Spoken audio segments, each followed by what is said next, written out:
What comes around goes around, even for the objects that adorn the tops of our heads. That, fashion followers have extended a warm welcome back to one of the 80s most polarizing accessories, the scrunchie. For the last decade, scrunchies have led a dual life, decried as a faux pas by the fashion main while also playing the role of hipster tiara for American Apparel employees. A scrunchie refashioned from a vintage Hermès scarf designed by Comfort Objects.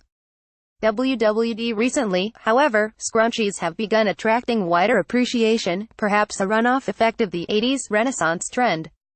By some indications, scrunchies are on the cusp of a revival, popping up at each echelon of the pricing spectrum.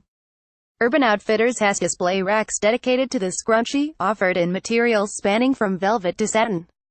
The hair ties are a cute marketing gimmick for the Instagram-famous label Maison. The brand, based in Lille, France, and known for its diaphanous, trendy blouses, sends shoppers a free scrunchie with each order.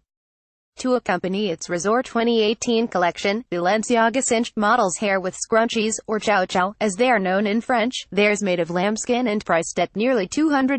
BCB Sig Plus Rare Market, the buzzy Gangnam Seoul boutique. Owned by Demi Kwan, sister of G-Dragon and Jessica Jung, the former lead singer of Girls' Generation, used scrunchies as a glam rock styling foil in the latest lookbook for its rising in-house brand, We 11 Done. The scrunchie trend ironically rolled back into fashion circa 2010, when Dove Charney blanketed American Apparel's cash-wrap shelves with a fluffy hair tie, a maneuver to recycle and profit from fabric scraps.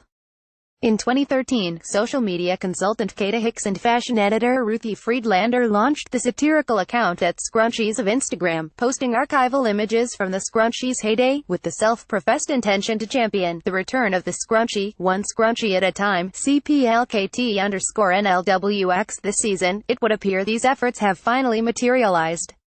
From Seoul to Los Angeles, early adopters of this scrunchie revival praise the accessory's blend of style and comfort. New York-based art director Rain Trainer, an avid scrunchie fan, said of the trend, "I like them because they can coordinate with an outfit or completely throw it off with a totally different pattern.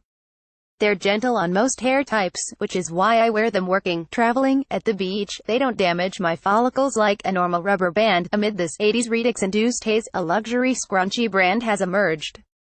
Comfort Objects, an accessories label based in Denmark, repurposes vintage Hermès scarves and converts them into silken scrunchies, priced at $112. BCSTWC Perrier in a workaround to avoid the accessory's negative retro connotations. Comfort Objects founder Line Sander Johansson has renamed the scrunchie. She prefers the term hair cloud. Sander Johansson said of the newfangled term, "The hair cloud as I named it, instead of the mixed feelings I had about the scrunchie concept, is based on the idea of them looking like silk clouds around the hair, when tied a bit effortless in a bundle."